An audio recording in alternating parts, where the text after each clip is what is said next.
My name is Steve Alcanape. Welcome to the Circle of Brilliance. Today we are going to continue our discussion about the way that tension management plays out in the world of elections, before, during, and after any kind of election at any kind of level. Again, we're not here to talk about anyone's particular beliefs, political views, whatever the case may be. We are all here together to simply, what's the best way to put it? Examine the laboratory of life and just kind of see if we can figure out, why are people behaving the way they're behaving? Why are they responding? So we want this to be more clinical than we want it to be political. You'll know you're on the right track if you don't feel any emotion stirring up. The more logical we remain, the more clearly we're going to really see what's actually going on.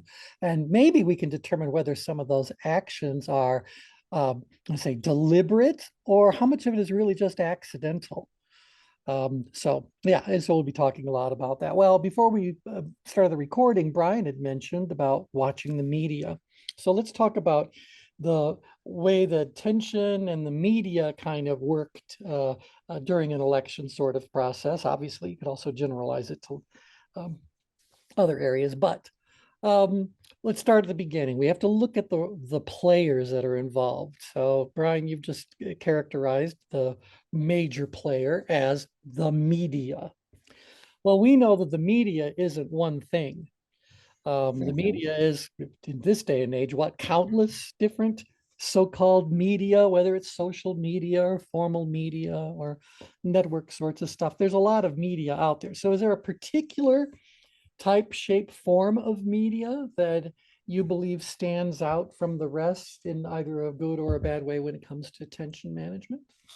I just don't watch any of it. To me, I haven't seen any that you get an objective kind of reporting. It's more about shape the story. So I don't watch it at all, but I get notifications. So I can be looking for something and research, and a ping headline will come up you get that headlines. that draw me in. That's what I read, but it's dramatized. And, the analogy I said about this election for me as an immigrant, still figuring out this system here, I think about it in the same context. I think about how we experience health. Okay. Health is secondary. The way the system is designed is experienced as this episodic kind of thing, where when something happens, that's when it draws people attention. But for me, health is like, what could be more central to life than health, right? So to me, it's not secondary. It's a major part of life. Yeah. And I think that's how we tend to experience, and it looks like to me anyway, how we experience these elections. So it becomes episodic, like the midterm, and it's so important here. I'm like, again, when I received the ballot for Florida out of state, and I'm looking at these names, I have no idea what they do, who they are. Exactly. I have no information. I tried to get information on them. I'm like, how can I make an informed decision? So I literally felt out of sorts, and it was quite stressful. Then you have the time issue where it has to be postmarked by a certain time. So that adds attention to it. And I said, okay, this is all right. So you're naming a lot of different elements that each independently can have an impact on your level of productive tension. Yeah. So the fact that you are an immigrant has to contribute to your productive tension one way or another. The fact that you are out of state is another element, that you're filling out something that came to you from out of state, that you don't know these are all separate elements that are all coming together to end up at the level of tension you're overall experiencing. But rather than think of it as being like one thing, it's a whole pile of things that are coming together. So that's why I said, when we think about the media and what does the media do, the media is a lot of different people, a lot of different things, but they all pretty much, with rare exception, have one thing in common. What do all media outlets have in common? They want viewers. They have to make money. They have to make money. They want money. Mm, They're all enterprises of one sort or another. Even if they're nonprofit, they know they got to bring in enough donations or whatever to, justify next year's request. So, everybody is focused on how do I make money. Now we'll add a little bit to it. Some members of the media might be saying, like, well, how do we make money while providing a valuable service to mm, people? Or maybe it's the other way around. They're going like, we want to provide a valuable service to people, but it's got to be paid for. How are we going to fund it? One way or another, it's going to boil down to money at some point or another. And so when I think about what you've just described as far as healthcare goes, I think you're describing a mindset, a philosophy, a reality that exists inside of the green circle. mhm. Now, inside of the green circle, there may be, lots of people there, but do you believe the people inside of the green circle represent the majority of the population at any given time on any N- given subject? No. No. And so we said last time around that if we all really wanted to live, pardon me, in the best run municipalities, whatever level you want to look at, pardon me, where on the grid would we all want to be? We want the best possible country, we want the best possible everything. Center of the change grid. We want to be here, Yeah. center of the change grid, inside the green circle. I mean, there's always stuff going on, so sorry, we're not necessarily the exact center, but inside of the green circle. Life is lived well inside of the green circle. Pardon me. Um, so now the problem with being inside of the green circle is how susceptible are you of the messaging of others? How susceptible are you to the messaging of others? Not so much. Not so Slightly. much. Yeah, exactly. But if I am too far upgrid, outgrid, downgrid, in grid, what's my susceptibility? Greater. Greater. Mhm, It's got to be the right message to meet me where I am and to somehow mhm, or another fortify what my existing beliefs and biases are, happen to be. But I'm not in the green circle, and the messaging is going to be something I'm far more likely to hear if it matches my defense mechanisms. If I am between the green circle and the red circle, what happens to my defense mechanisms? What happens if I'm beyond the red circle? Are my defense mechanisms being more or less activated? And are they more or less, um, let's say, useful to me, beneficial to me? Increasingly engaged, but less useful. yeah. Particularly as I move out grid, increasingly engaged, but more certainly, yeah, the logic is fallen by the wayside. So let's kind of look at that a little bit and again, go back and look at the media. What you really want is information, because Mhm, probably the only thing worse than the information you get from the media is no information at all. mhm, So if, again, we're talking about elections, if I can keep a group of people into the 100% ignorant range, and also make sure they know that they are 100% ignorant, and that they know that it's not worth their bother to put the energy into overcoming their ignorance, what's the likelihood that they're going to vote?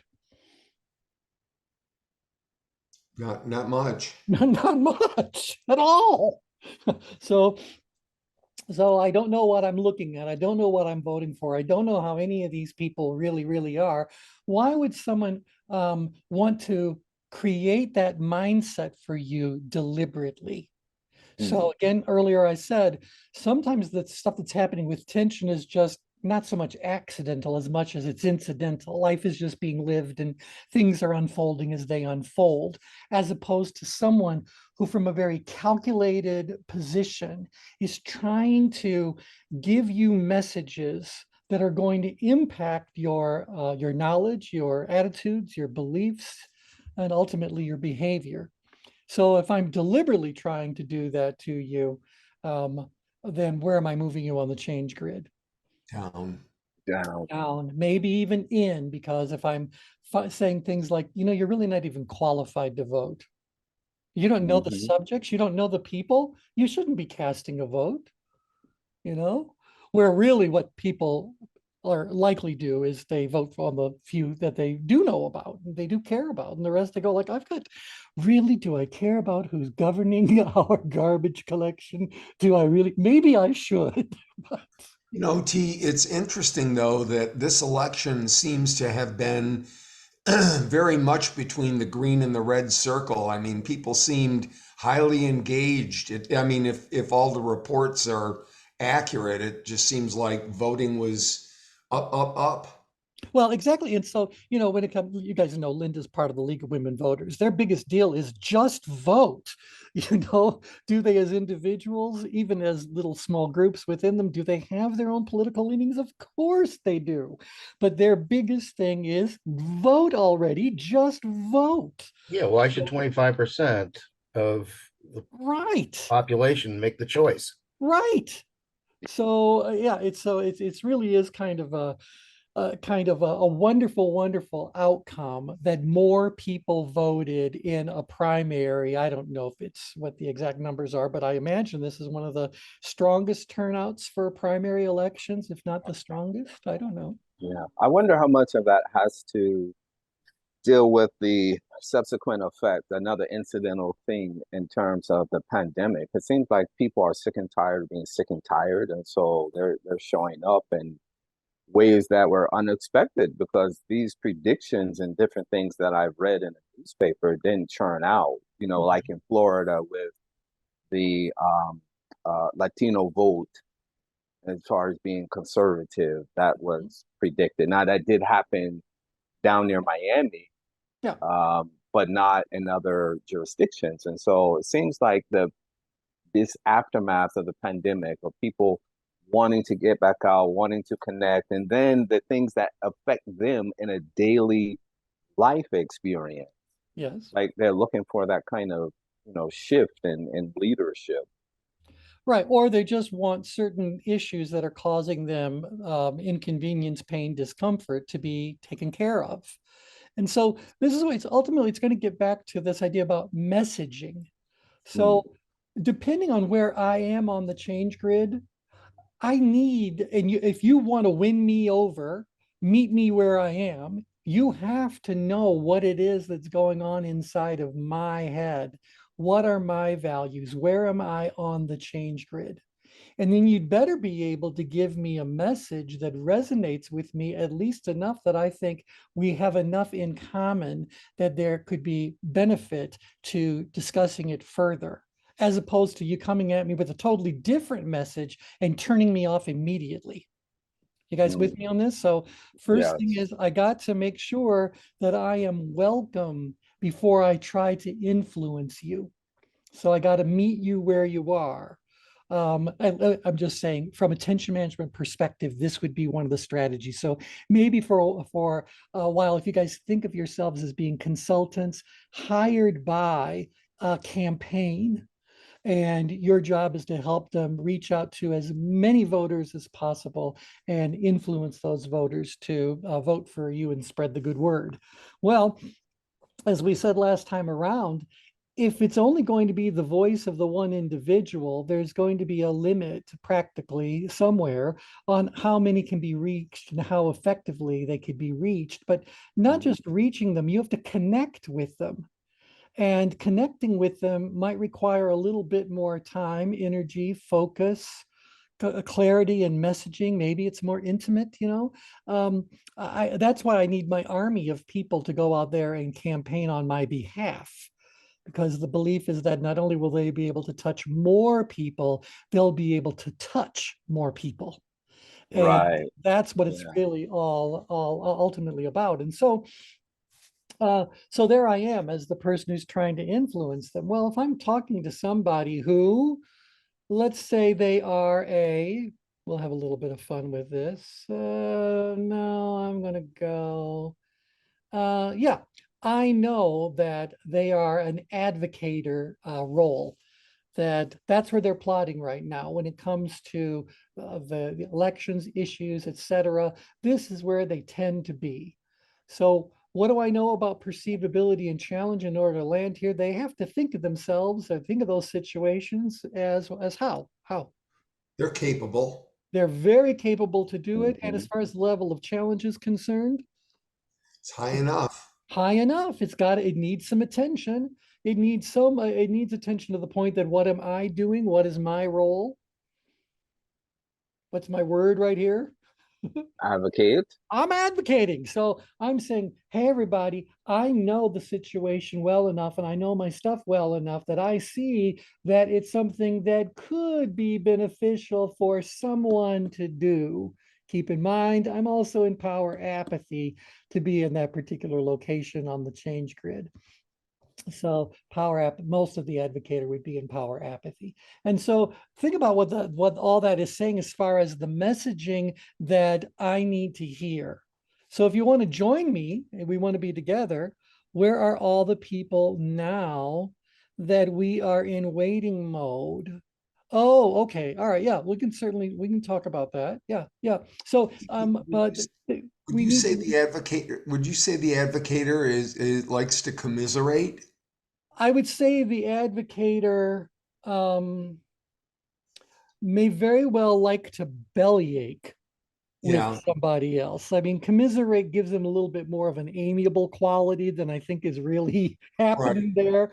But boy, you get two people that are advocating for the same outcome and they can just hand it off back and forth about why it should be done and all the benefits to getting it done and what needs to be overcome and blah, blah, blah. But nobody's doing it because they're blah, blah. So I can be an advocator and be doing nothing but spewing my beliefs, my strategy, my whatever. But what am I hoping will happen? What does every advocator hope for? That someone is going to show up as a what? Leader? As the leader. Someone's got to take what the advocator has been warning the world about, whether it's an opportunity to seize or a problem that's on the horizon, the changes afoot, whatever. They're more than happy to let everyone know, but they need someone to step up and say, and I'm going to do something about it. And now all their leader qualities come into play and they start organizing and they start sharing the vision, the mission, the purpose, all those good leadership sorts of things. So you're saying then that the advocator becomes the leader? No, I'm saying the advocator hopes to meet a leader That will go out and spread their message. that will go out and do the real work. The advocator will Ah, advocate for it, but the advocator does yeah, not have enough tension to even be fully engaged. They want that leader to interesting. show them. In fact, I'll tell you, there's a lot of people out there who want to be leaders. Okay, think about that for a second. They want to be leaders. They want to be political players. But the bottom line is they don't even have a platform. So they haven't really given the issues enough. You think those people who want to be politicians decide to spend their whole life looking at all the issues, or they go like, no, I just need to listen to people who are advocating. And then what I'll do is I'll take over the delivery of that message and the promotion of that message as long as that message does what, or I believe that message does what? That it resonates with them. Helps me become the leader Yeah, that I want to be. So yeah, no way Politics, is a leader what going, helps you stay in office. that's right. No way is a leader going to advocate for something that will undermine their role, Nope. right? They're so this just, can happen in both directions, for good or for bad. Yes. well, of course. We haven't even talked about ethics and morals and all that good value, Because I think this is what was going on, you know, as last few years or so. And again, I was here in the DC area during January 6th. And so they didn't start that. Someone advocated and someone followed through. right. And by the way, you have to understand the advocator didn't necessarily originate anything. The advocator got their information from who? Right. Yeah. From Got who? it From from from a thinker. mm, So the thinker is the one that interesting. knows their stuff. This is the expertise. This is where the level of ability is extremely high and the puzzles have all been solved. These people know their stuff. But because they know their stuff, what's their sense of control? It's an illusion. Well, it's Yeah. extremely high, but it can be an illusion. of Yeah. whatever it happens to be. So they start sharing, information X, Y, and Z. And these are the guys who aren't necessarily belly aching. These are the guys who are sitting around talking about all the possibilities that, they never followed through on, or, they don't Mm, even have the energy to advocate for it. interesting. Right. So it's all about the level of tension. So that thinker supplied the advocator with enough data for the advocator to come to the belief that a case exists for Mm, promoting a particular thing. But the leader is then going like, all right, well, then we need somebody to step up front and take charge and show us the way and mobilize the forces, and on and on and on. Well, that leader may start off as one person or ultimately as a team of people, but who are they trying to recruit? Who do they need to join their campaign? Who do they need? followers, They need the influence, influencer. because what are the influencers going to do? So they're going to spread the message. They're going to spread the message. They're going to spread the message. And then the influencer, while they've shown up to deliver the message, they're there to do whatever they can do. They're doing the media interviews. They're not the player, but they know their stuff and they're supportive. They're trying to influence. And what they need, what do influencers need ultimately to give the leader what the leader wants? They need the energizers. Because the energizers are going like, hey, I don't know much about what's going on, but I am very afraid of what you're telling me is going to happen. I'm very Mhm. excited about what you're telling me has happened. I'm feeling it, because again, this is the expressive kind of thing. Well, I need that influencer now to pull that excitement into some action. That influencer may need to provide the education to those energizers. And ultimately, maybe some of those influencers will show themselves to be a leader, although I do think we could be talking about some strong parallels between personality type and where they happen to express themselves on this. So no, not everyone becomes a leader. And how many of you realize there's a whole lot of leaders out there that are very powerful leaders, very effective leaders, but that if you've got a technical question, they are not the person to ask. Mhm. All right, they don't know. They've got thinkers, they've got advocators. This is who's doing research and development. That's what I mean. Development is an advocator role inside of a business. So the leader comes along. Now we got to get people to rally behind it. We need people who are out there who really don't know their stuff, but they're really excited. This could be a lot of the social media influencers, a lot of them which would fall in the category of airheads of every gender. They just get excited about stuff. They don't know what they're talking about, but my gosh, what's their following? Their following is in the millions and millions and millions of people who are equally unknowing but excited. This is fascinating. So what about Well, the follower? What would the they get make the follower engaged? the follower, you got to look at all three of these. These are more support positions to some or all of these to one degree or another. When I think about these three things, administrator, follower, helper, they all have one thing in common, and that is one perception that neither perception is particularly high. So maybe you get up to an 8 for ability for an administrator, maybe you get up to an 8 for challenge, but for the most part, they're living in and all around the borders of the amiable quadrant. And so when I think about what these people are really focused on, they're not focused on the buying public or the general public. They're more focused on these people. What can we do to help the leader?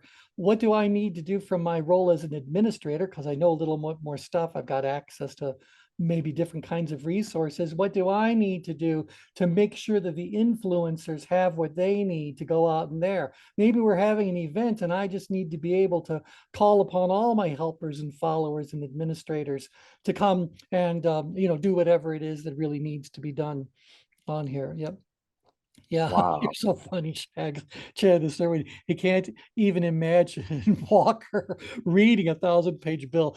Quite honestly, I can't imagine anybody reads the 1,000-page bill. I gotta believe. Please tell me there's a Cliff Somebody Note does. version. I mean, that's how so much stuff gets snuck through, because people go like, I don't have time on the clock to Right. read this. If I wanted to read it, there's not enough hours in the day to read these things. And so people are skimming in more ways than one. Okay, anyway, I go through this just to basically show you that if my goal as a leader and an influencer, no, I gave it away. I need to build my following. If I want to win an election, I have to have people who are my supporters. So that means that I will have already had to do the work. The advocator and the thinker, they've already done their thing. They are what equipped me as the leader. But now I as the leader need to get the influencer. Okay, so think about that. Now my job as a leader is to find my influencers. What is the messaging I have to give to my potential influencers in order to get them on board? Mm. Get them on board. I know that an influencer wants to be one thing. What's the one thing an influencer wants to be? Followed. Oh, very good. They want to be influential. So they know they're influential because people are now following them. That's what they want to go. They want to be influential. So if I as a leader can say that life goal or that current goal of being influential, of creating a team of followers is important to you, then let me tell you that our mission is the one that is right for you. Because again, this is a skill set. Influencer is a skill set. They do not necessarily have to believe what the leader believes. In fact, the leader doesn't have to believe what the leader says they believe. Mhm. The leader may disagree, but if the leader says the advocator has presented us with an opportunity that is logical, that is significant, that is powerful. And while I may not agree with it, it is what it is. So I'm going to usurp the opportunity. I'm going to speak as if I truly believed in it, whatever, so I can pull people over into my way of thinking. You have to believe that there are a lot of people over the course of history who knew they were lying the whole time they were lying, but nevertheless, they knew that lying worked for them and the results showed that lying works for them. Well, okay, fine. So they don't have to believe anything. The influencer doesn't have to believe it. The Energizer probably will believe it, because what can you tell me about Energizers? What can you tell me about an expressive? Again, we talked how susceptible are they to manipulations? Oh, highly. Oh, very. Yeah. Very susceptible to it. And so if I want Yeah. to awaken, let's say I just had this goal, and my goal was to awaken anger and fear and shame, Mm. grief in the hearts of a person, of a part of the population. What part of the population is that? Uh, wow. Right. A These are the lot. people that are very far up. They're already there. They're just waiting for someone to throw them a life ring or a death ring, as the case may be. Is a life ring got air in it? Is it styrofoam or is it made out of lead? I don't know. I'm just throwing you a ring. This is so fascinating to me. I was telling someone on a call I was on about my experience, and they were asking me about the message to different communities and how it's done in developing um, countries. And I told them, seems like the messaging miss for me the human centric perspective. But now when we're talking about this, I kind of get it, because they're speaking from a niche kind of focus, very categorically, speaking a specific message to, advocator, then the advocator kind of goes from there, and that kind of thing. I didn't think Exactly right. about that. I was just like, hey, this is missing the Well, message. keep in mind that if I'm a leader, and it doesn't matter right now whether my intentions are noble or sinister. Doesn't really matter. I'm a leader. Bottom line, I'm a Yeah. leader. And I go like, well, do I want to move you by either telling you that you're right to feel exactly what you're feeling? Or Mm, do I move you by saying, well, forget what you're feeling. It really isn't true. Just listen to what I'm feeling. right. I have to meet you where you are. If you're Hmm. my target, I have to, it's terrible to say, the bullet has to come to you. Yeah. You know, if it's going to work, I have to be able to find some way to, first of all, connect with you. Now, because I'm trying to win you over to my way of thinking, this needs to be very social and pleasant and all that sort of thing. And so some of the skills we say that a leader possesses, I want you guys to think about these from a sinister perspective. A leader believes in people before the people believe in And themselves. themselves. Yeah. I can Why see do we that. assume that's a noble thing? Hmm. It really is driven by what am I as the leader attempting to lead you to, Yep. well, ultimately think and feel, believe and do, you know, what am I trying to do? So again, we've got to get back to this. There is a moral and ethical element that at least should be in play, but that doesn't necessarily have to be in play. So on the other hand, if I say to you, tell me what you're experiencing.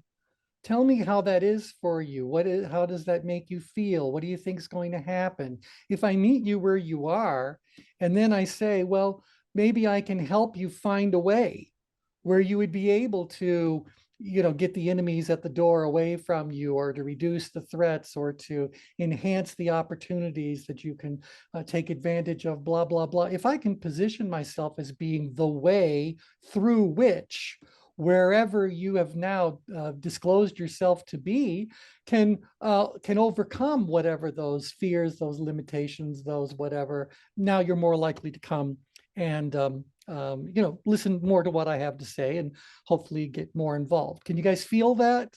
Yes. Saying that?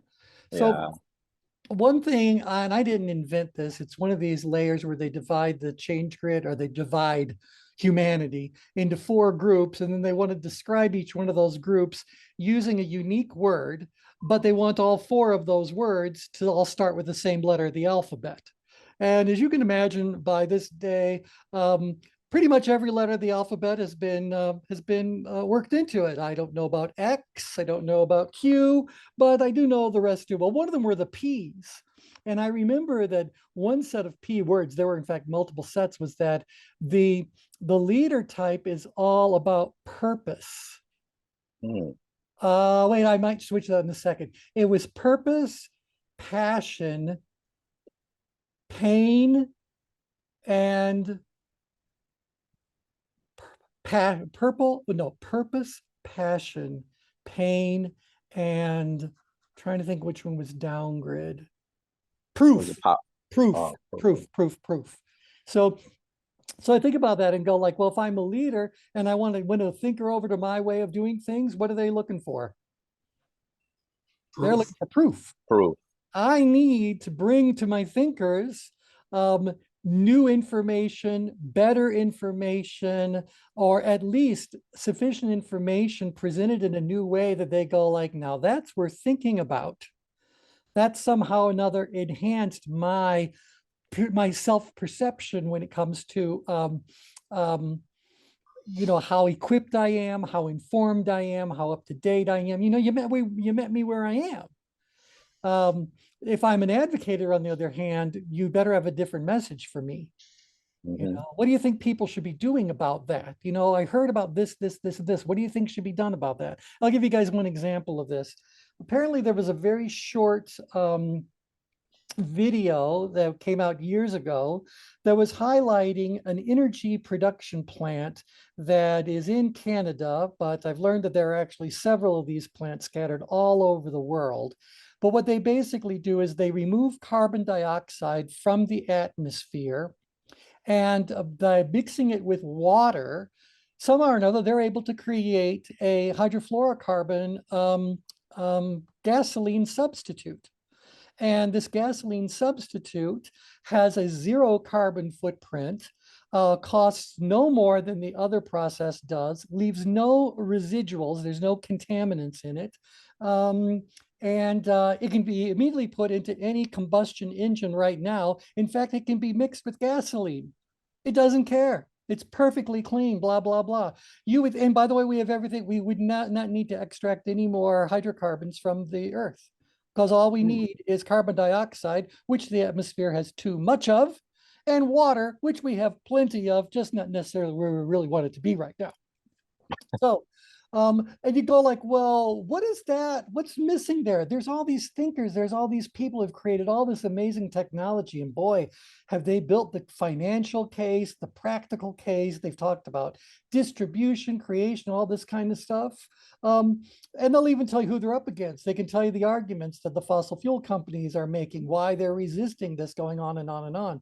But their biggest problem is that they're lacking advocators to really go out there and get some leaders' attention to what's going on, because the leader wants to know that whatever it is that the advocator is going to win them over to thinking is one way or another going to help the leader achieve what the leader wants. And again, what does the leader want? They want fame, they want fortune, they want Results. they want the results, they want the outcome or whatever is going on. How upset do you think a leader is when they take an advocator's advice and it doesn't turn out right? You know, who are they going to blame? Their leadership or the advocator's Relationship tension. Exactly right. Exactly right. And so, you know, you got to think about this. You got to think about how this always, you know, is playing itself out in all areas of the world that we're in. So I don't think we're going to see that fuel. Although, how many of you guys would, if it cost you no more, produced no contaminants, and didn't require any more of the fossil fuel kind of work that, you know, how many of you would go like, I'd use that product? Yeah. Absolutely. Yeah, and it may very well be true that jobs would change, but they even put forth and said that this new technology would actually create just as many jobs as were lost, but the jobs would be higher level because you're looking at a much more technical product. You're not mining coal. So you would need to re-educate the workforce to be able to do something that is actually needed in the world of creating these plants. Oh, the other thing about the plant, once it starts, it's a perpetual engine. So Wow. it can be placed anywhere on the planet, regardless of the environment in the planet, as long as it has water and its turbines can do what they do to extract carbon dioxide from the atmosphere. They can not only create fuel, but they're fueling themselves when they're doing it. Is that interesting? Wow. Wow. And that's where they're kind of going, like the people that are advocating, we're seeing like that, all the stuff that we're talking about when it comes to electric cars and all that, we're being foolish because it costs, there's a lot of energy that's consumed in the creation of an electric vehicle, and a lot of energy that's not electric energy that's consumed when you talk about creating batteries and all that sort of stuff that they're really talking about when they're saying like, no, we're saying right now you could just continue to use all of the gasoline powered vehicles, all of the jet fuels, all the what, you can keep on doing all that. We just have a different thing. So they said, rather than changing the equipment, why don't we just change the fuel? And so that's what they did. They changed the fuel. So is that not Interesting. fascinating? So Yeah, I think it goes back to what we were just talking about, is this idea of messaging. Because the messaging, you know, according to industry pundits and those who are advocating for different things, are going to have different messages that might, you know, hit people in different ways. And so it creates confusion. well, exactly. And so we're right now, then who do you think, where do these advocators get exposure? You know, they're going to be doing TED Talks. Hmm. Maybe NPR or the BBC will do a little show, or CBC. You know, it's going to be one of the more governmental kind of, you know, who's producing documentaries and short documentaries. That's going, well, sooner or Hmm. later, some leader needs to be watching that and going like, we could make a heck of a lot of money. We could make a heck of a lot of money. What do you need? You know? So there is another aspect to this too, and Brian may understand this to a depth because of his understanding of healthcare, is we have a better way to have healthcare in our country. But because there is so much money involved in the way it is, they have a lot of power to fight against the people. This is right. Good ideas.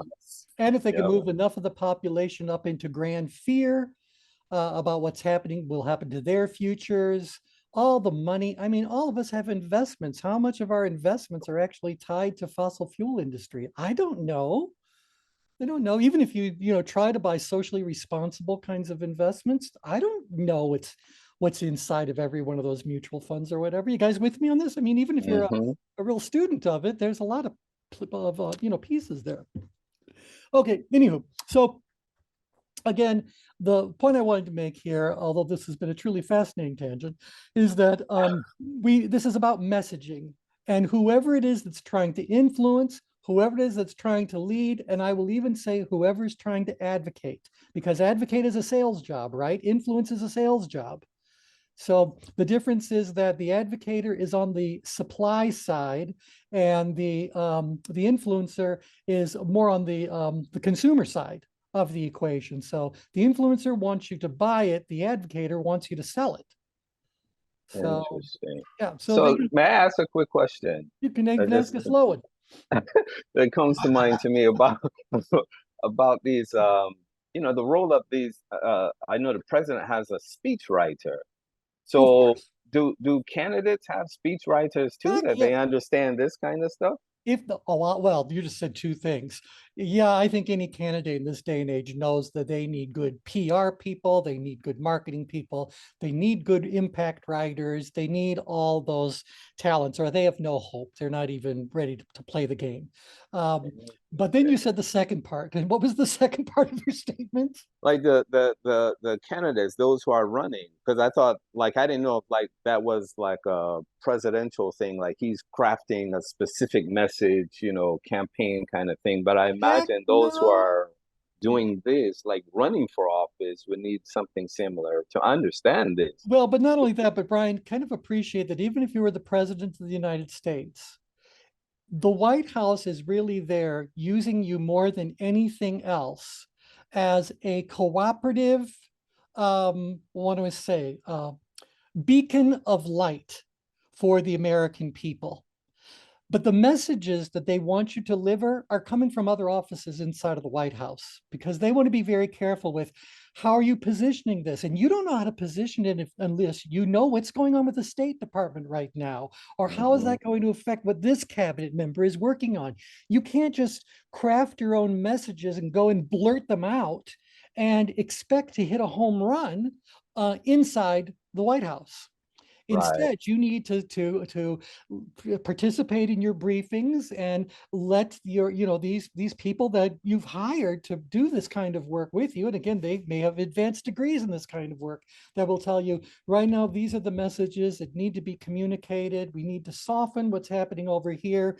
We need to make sure we don't upset so-and-so while we're doing it. And so here we've put together a draft of a talk for you. Why don't you go over it? Then we can clarify things, change things, add whatever talking points. You understand? I think they're talking, you're talking about a whole team of people that are doing precisely that kind of work. Now, I might have got that only from watching The West Wing or Madam President or whatever, but that's how I would imagine a well-functioning White House would actually be doing things when it comes to the president communicating.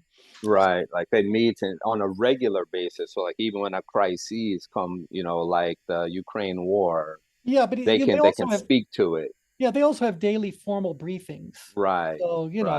So keep in mind that well, Brian, do you know who runs the White House? Who really truly runs the House itself? I have no idea. Okay, that's the chief of staff.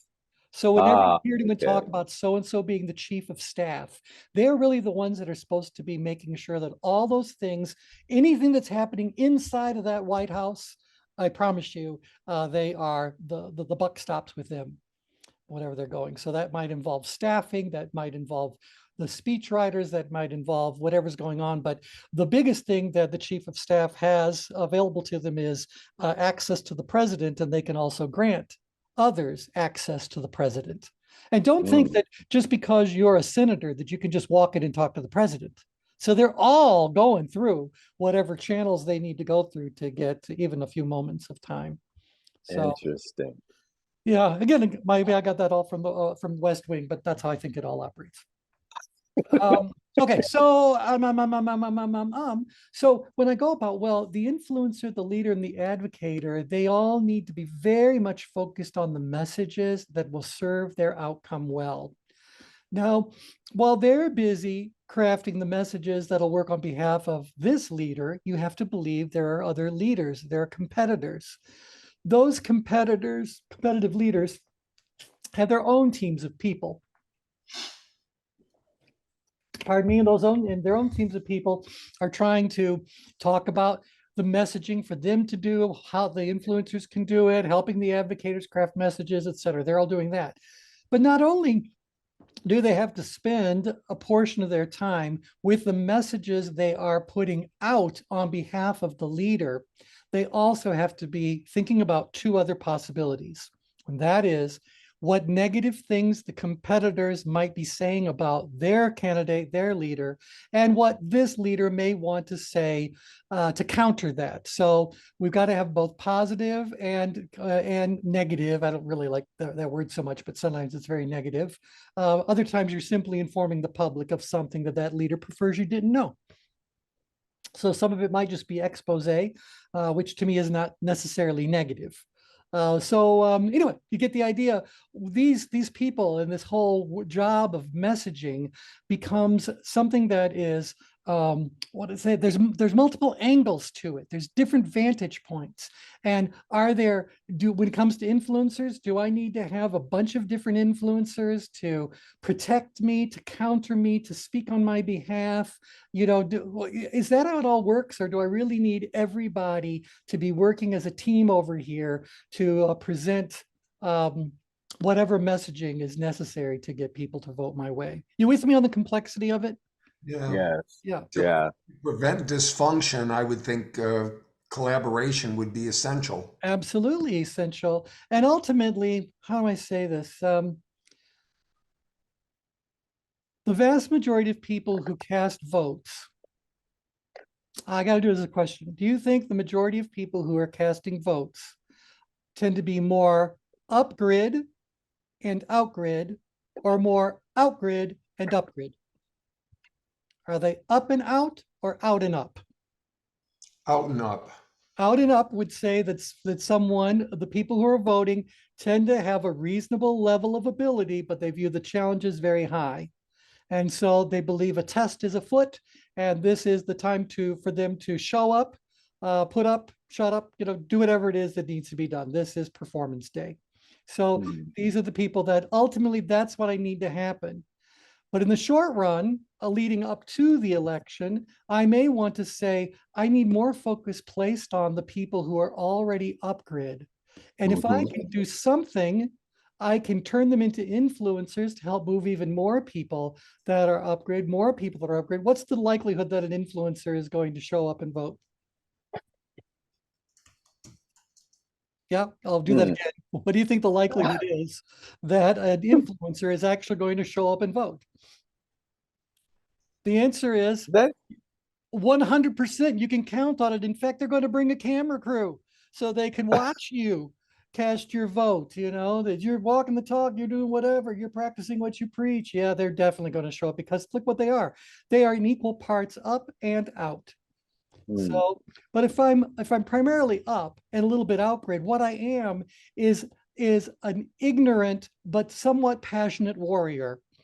So what do you need to provide me with if I'm an ignorant but passionate warrior? What do you think, you Brian? need more information. I need more information. I need to be educated. I need to be trained. And then as time goes on, perhaps I can now turn around and influence someone else. Perhaps we can become the next level of leaders from that. But ultimately, the job of the influencers is to not only be persuasive, but to also be, informative, educational, something like that, because you have to be able to help these energizers move things forward. Just as final comments, going back to the example of the League of Women Voters, if you actually watch the league operate, and I at least get to watch it from my very small vantage point. I can tell you that obviously the organization has strong leadership. It's what, 100 years old, Linda can tell us, but it's been around for a really, really long time. Well, they need to have influencers at each of their local areas, all the chapter levels. They need people who are out there trying to do the work and go out there and influence more members for the league, or more people to vote, which is their #1 mission. Sometimes they get involved in actually going and making political calls, or calls to lawmakers, things like that. But nevertheless, there's a bunch of them that are influential. But I will tell you that if I added up if I took the entire membership of the League of Women Voters, added up all the truly active influencers and the people that are in real leadership positions, do you think it would be fair for me to say they represent a fraction of the total membership? Most of the membership are energizers. You think? And the challenge is that energizers have to be kept energized. And so otherwise, what happens to energizers, real quick? What happens to their level of productive tension? It'll go down. It's going to go down. And ultimately, they're going to be a thinker, where they're going to think back to what the league does, and they know about the league now, and so blah, blah, blah. But if we're not careful, then we end up traveling in this terrible loop where because the leader didn't get enough energizers, the energizers are collapsing down to thinkers. Now some of them have to find their second breath or get their second wind, become advocators again, step up, and be doing this circle or semicircle on the outer half of the change grid. With me on that. And by the way, there's plenty of people in the league as well who are more also helpers, followers, administrators. There's lots of these quieter folks behind the scenes. But as far as who you're going to hear from, hear about, whatever, it's going to be influencers, leaders that are going to talk a lot, and they're really trying to get everyone energized. Linda, you're on the call. You want to share anything with what I've just said? Can't hear. So I will guess, yeah. Okay. All right, so that's what time we have for now. So with that, we'll go ahead and be done for today. Might have a new subject for you next week. If I can think of a little bit more that I'd like to do before the election is over, I can do that. But at a certain point, after the results are disclosed, we've got a whole different set of tension management things to be talking about. And so that's what we'll do. If Arizona can get its counting act together, maybe we'll know by Tuesday. So thanks, everybody. Take care. Bye for now. Thank you. Bye. Bye.